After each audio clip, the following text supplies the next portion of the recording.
start from Eitz Gimel. This is the Farbrengen that we gave in Shabbos, Parashat Shlach-1 Chedesh Tammuz in 1951. Du b'leil b'Maimer. We spoke in the Maimer. Sheshulach hamaragim ademeshin hinasinas kerach tamesha rabbeinu shetuchal aliyas anchis laaretz. The Maimer that the Rebbe recited right before this talk, the Rebbe said that Moshe Rabbeinu was the one who sent the Meraglim, because Moshe Rabbeinu is the one who empowered the entry to Israel. Because a land naturally by itself is a land that can consume its inhabitants. In other words, spiritually, it's a land that could bring you down. Therefore,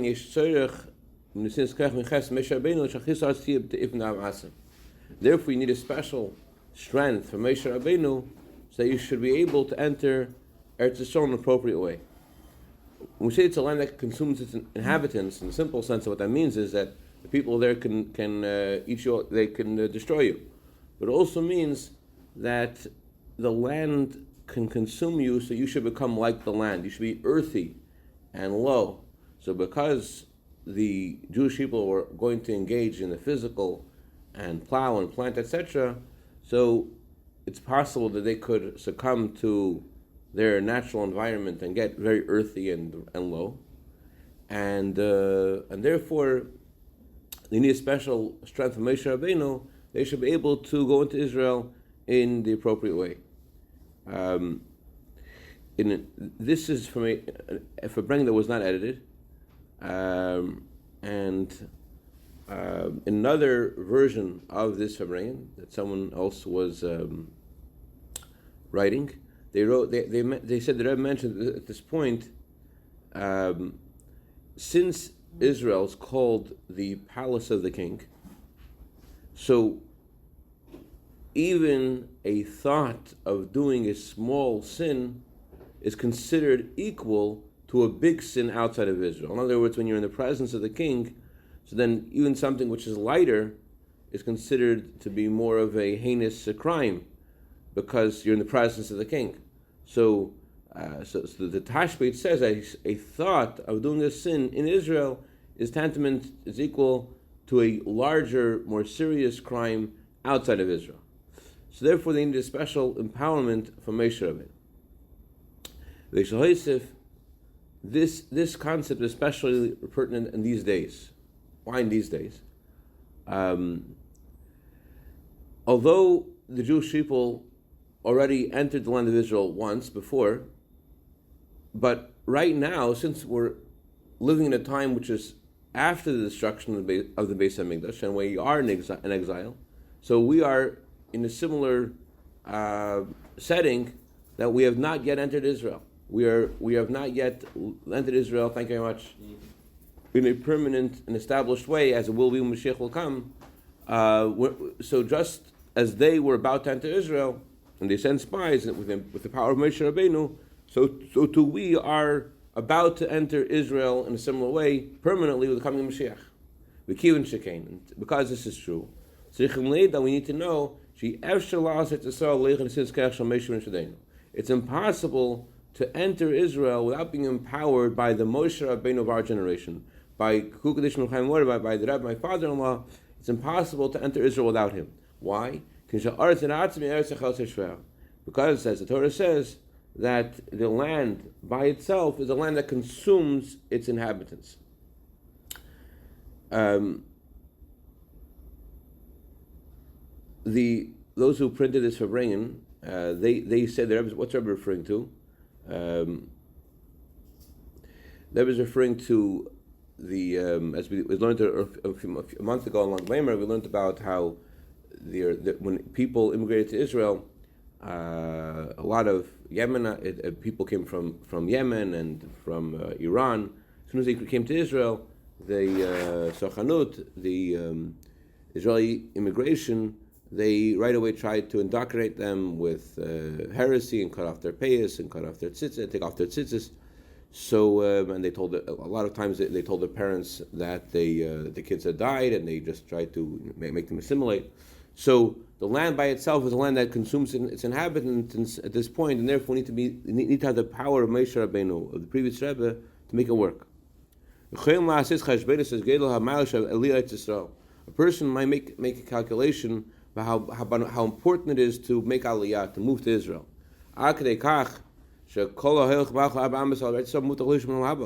The Talmud even says that if you walk for 4 amas, for a few feet in Israel, it's certain that you will have a share in the world to come. So a person might make a calculation, say, hey, that's worth it. I just need to move to Israel, and then I'll have my Gan Eden. How much more so a person will say, if I speak the holy tongue, as the Talmud Yerushalmi talks about the greatness of speaking in the holy tongue, so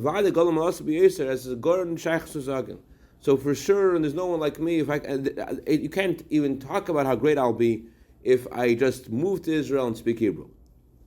You need to know, however,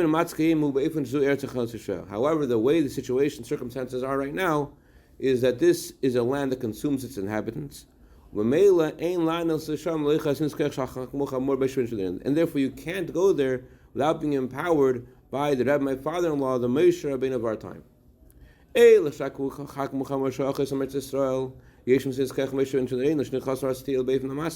Those who the previous Rebbe sent to Israel, they're especially empowered by Moshe Rabbeinu in our time that they should enter Israel in an appropriate way. But in other words, but those who aren't, so why are they specifically going to Israel when it may be that the circumstances in Israel, that was speaking in 1951, are the opposite. They're not conducive.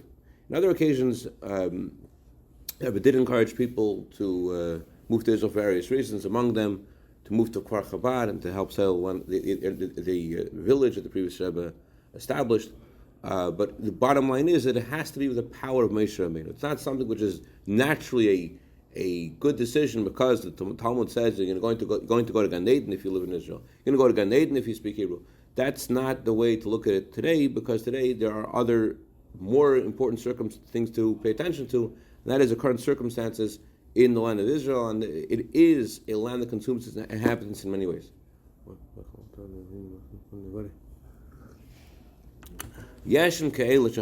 are those who think that you don't need to ask the Rebbe every question.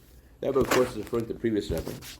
And he's saying there are those who think that you don't have to ask the previous Rebbe every question, and the Rebbe is speaking after the previous Rebbe's passing, so it was natural for people to think that. I mean, why should I ask the previous Rebbe these questions when the previous Rebbe has already passed away? So there are people, the Rebbe says, who think that they don't need to ask the previous Rebbe every single question.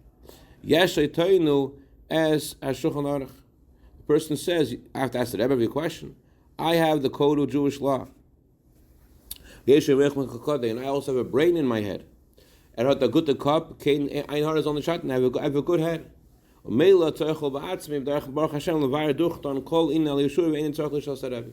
automatically he's able to figure things out himself. He does not need to ask the Rebbe. That's what the guy thinks. But for such a sentiment, for such a paradigm,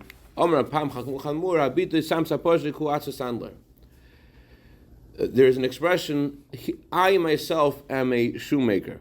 What is it? Where does that expression come from? Where does this expression come from? The guy says, I myself am a shoemaker. There was a story about a non-Jew who was visited by a Jew, and the Jew saw in the non-Jew's house a pair of tefillin. So the Jew says, wow, this non-Jew has tefillin, I need to go and buy them. They shouldn't be in this guy's home. So when he asked the non-Jew, very emotionally and passionately, how do you have these things? Where do they come from? Where'd you get them? So the non-Jew doesn't know if the Jew wants to buy them or if the non-Jew is suspicious that he stole them. So the non-Jew responds, Sam Sapozhnik, which means, I am a shoemaker. How do I have these things? These things are obviously because I'm a shoemaker. That's how I have tefillin. So the previous Rebbe said the story, and he concluded, how can a goy possibly make tefillin? So in other words, the analog is, that a person thinks he can figure things out himself, he doesn't need to ask the Rebbe. It's like he's saying, I can make shoes myself. I can do things on my own. I don't need to have the Rebbe's assistance. There's another version of this Farbrengen, and that other version, someone wrote that at this Farbrengen, the Rebbe said that there was someone who was Hasidically challenged, and he would often say insights in Torah which disagreed with the Rishonim, disagreed with the earlier commentaries in the Talmud. And people would wonder, how can you disagree with Rashi, with Tosfos? So the guy would respond, is it my fault that I was born so many years after the Rashba? In other words, if I would have been born then certainly they would have brought me up over there and I should join them.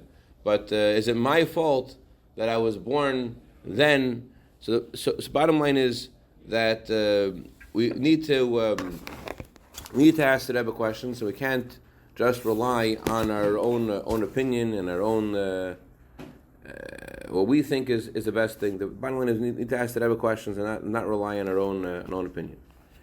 That's the conclusion of this Farbrengen, and I want to continue and learn now the Farbrengen from the year before, which is right after. This is already after the Rebbe. The Farbrengen we just did was already after the Rebbe officially accepted the leadership of Hasidim. The year before, I'm going to send you the PDF, is only a few months after the previous Rebbe's passing.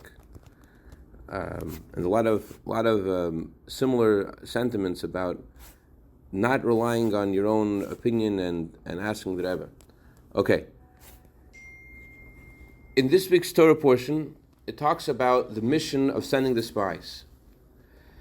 Moshe Rabbeinu sent the spies to scout out the land, and the Torah says that when they came back from their mission, they started reporting how hard it was, impossible, to conquer the land of Israel.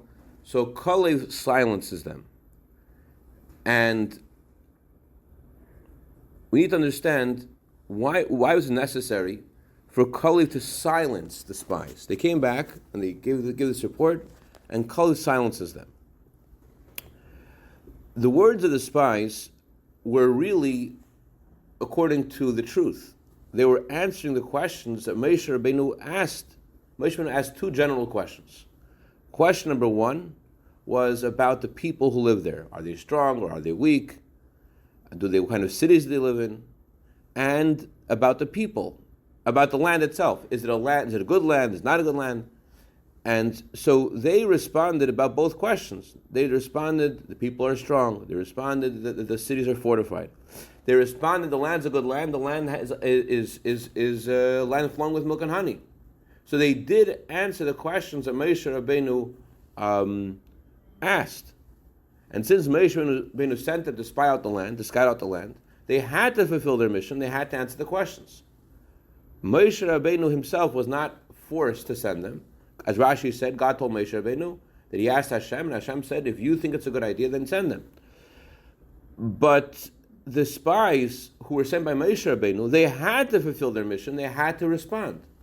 And since they had to respond, they had to say the truth about the people and the truth about the land, why did Kalev see it necessary to silence them when they were responding truthfully? Before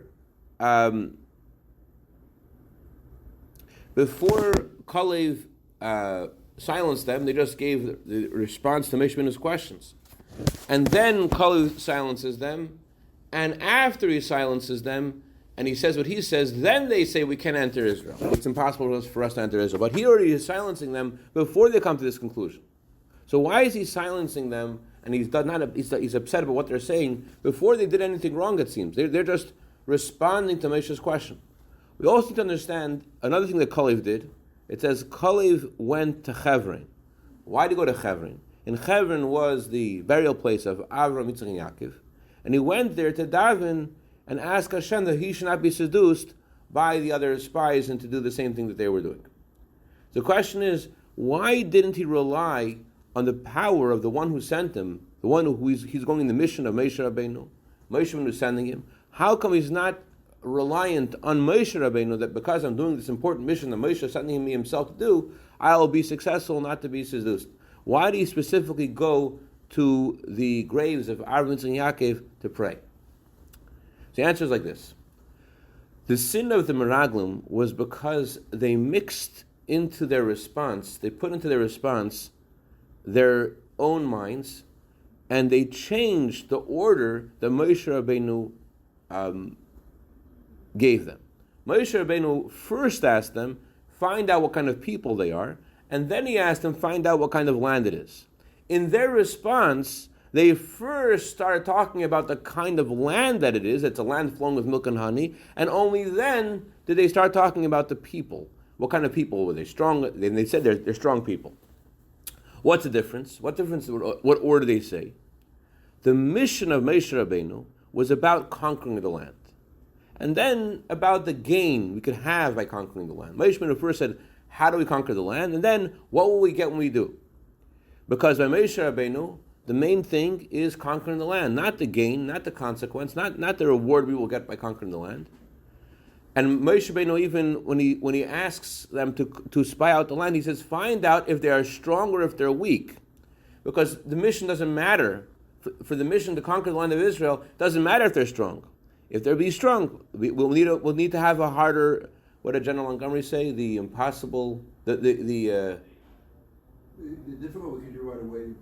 The difficult we can do right away, the impossible takes longer. Thank you, yeah. So that's what Moshe Rabbeinu said. Are they strong or are they weak? Well, it doesn't matter. Let's hear. And therefore, since the mission of Moshe Rabbeinu was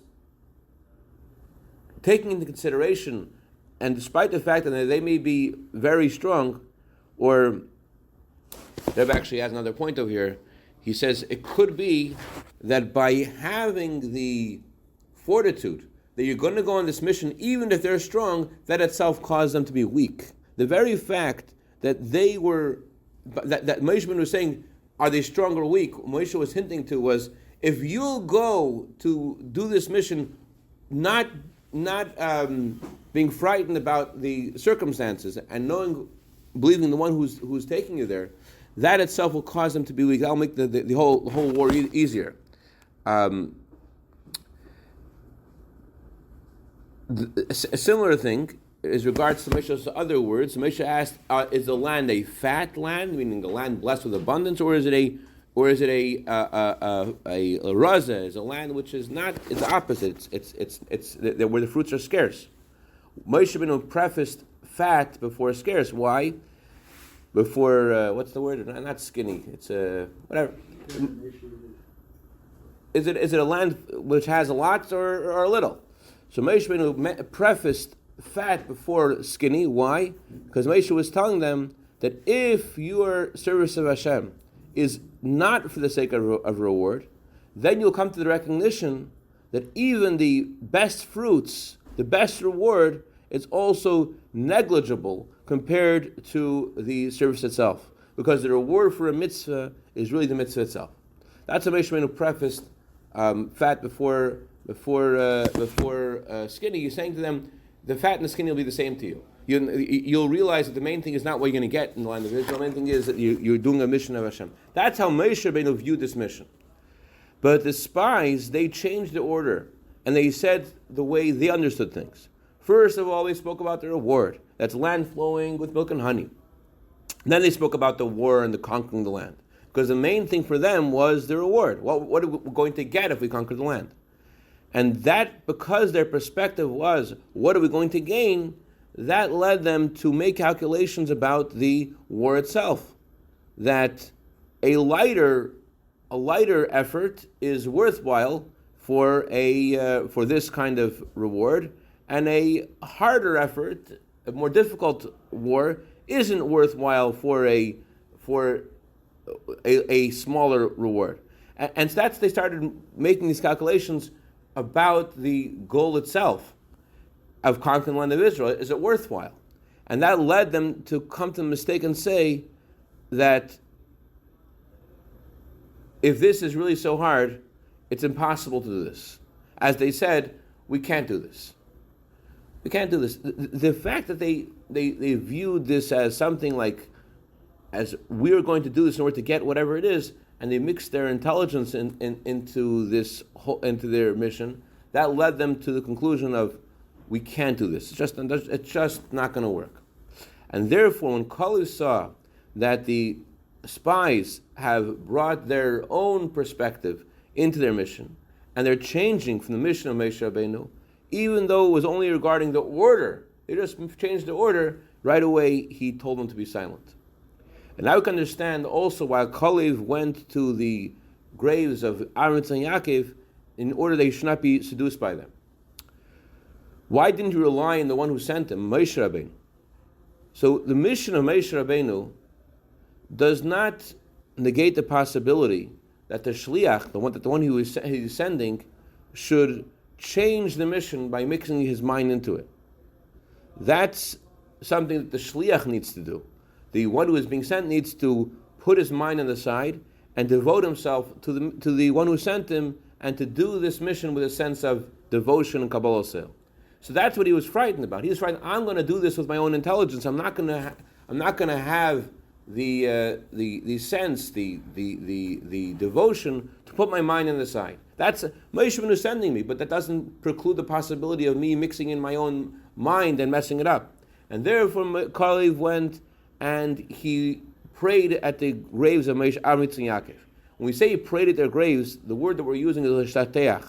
Shateach is a word that's used when you visit the Ohel, which literally means to stand, to prostrate yourself, which means spiritually that your head and your feet are the same, in a positive sense. That means we're talking about devotion above logic, and with this power of devotion to Hashem above logic, going to Aaron and Yaakov and prostrating himself spiritually, and making his mind and his legs equal, that's how with this power, he will not be seduced by their advice, and he'll do the mission of Moshe Rabbeinu without mixing in his own intelligence, in a way of Kabbalah Sil, in a way of devotion.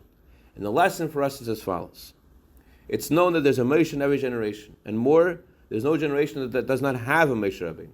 And our generation, this is my father-in-law, the Rebbe. So it's understood that the mission of the previous Rebbe, that he has sent, or sends, or will send, a certain individual to a certain place to elevate that specific place, this mission is similar to the mission of Moshe Rabbeinu regarding the conquering of the land of Israel, because the content of the mission of Moshe Rabbeinu to conquer the land and to make it into Israel, that's also the content of the mission of Moshe Rabbeinu sending each of us to our area in the world. That the place that the previous Rebbe sent someone and gave him the power to elevate, he has to take that place and to make it Israel, to make it a holy land. He also is empowered to do the same thing, to sanctify and make that place a holy place. And one of the things we have to learn from the story of the Meraglim, the story of the spies, is not to mix our mind into things, and not to make a change, even a change in the order of the words of my father-in-law, the previous Rebbe, even if it seems that by making this change, you'll be more successful in doing the mission. Because by making a small change in the words of the Rebbe, you can end up making a mistake that's similar to the mistake of the spies. If the spies, who are all the leaders of the Jewish people, when they changed the words of Moshe Rabbeinu, they came to this conclusion: we can conquer the land.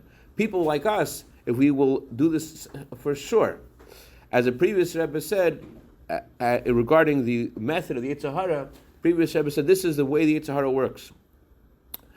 Today he tells you to do A, tomorrow he tells you to do B, and then he tells you to serve idolatry. The Yetzer Hara is called the Klugenker, the smart one, the smart aleck. He doesn't tell you immediately go do a sin, because he knows you won't listen to him. He just says in the beginning, he says just do this. When you do a mitzvah, he says to you, good job.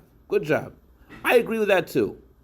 And when you allow the Yetzer Hara to entertain his opinion and his thoughts in your mind, although we're talking about a mitzvah, but the very fact that you're giving room for the Yetzer Hara's opinion in your mind, that allows it to be avodah zarah, and therefore that can lead you to idolatry. Therefore, the most important condition of fulfilling the mission is to guard the words of the Rebbe without changing them, without mixing in your mind with a sense of Kabbalah Sale, a total devotion. And the way you get this power, especially now after passing the previous Rebbe, is by going to the oil. Just like Kalev went to the oil of Aaron and Yaakov, so too that's the power. That's the way we get this power as well. We'll understand this by first prefacing the words of the previous Rebbe. The Rebbe says that when we talk about the previous Rebbe, we do not say, may the tzaddik be remembered for a blessing. We do not say that whose soul is in Gan Eden. We don't say that. When we talk about the previous Rebbe, we don't say, may the tzaddik be remembered for a blessing. We don't say that his neshama is in Gan Eden. The previous Rebbe once said in Simchas Torah in 1931, the previous Rebbe said, I don't say about my father, his soul is in Gan Eden, because I don't write addresses. That's not my job. And for me, the previous Rebbe said, my father never passed away. So too regarding the previous Rebbe, you cannot say about him his neshama is in Gan Eden. Number one, because who was able to give an address and limit his place to being Gan Eden, the lower level of Gan Eden, or the higher level of Gan Eden, or far higher? Who can limit him and say that's where he is and not in a different place? Number two, why send him away from us? He certainly doesn't want to separate himself from us, and he is with us. And for the same reason, you shouldn't say about him his soul is in Gan Eden, and you shouldn't say that the tzaddik should be remembered for a blessing, because remembering something is only relevant when you're talking about something which is distant. It's distant, and then you need to remember it. But in our what we're talking about, forgetting is impossible, chas v'shalom, and therefore there's no need to remember. Just like you don't need to remember someone who's alive, so too you don't need to remember the previous Rebbe because he is close to us and with us, and therefore this whole concept of remembering him doesn't apply.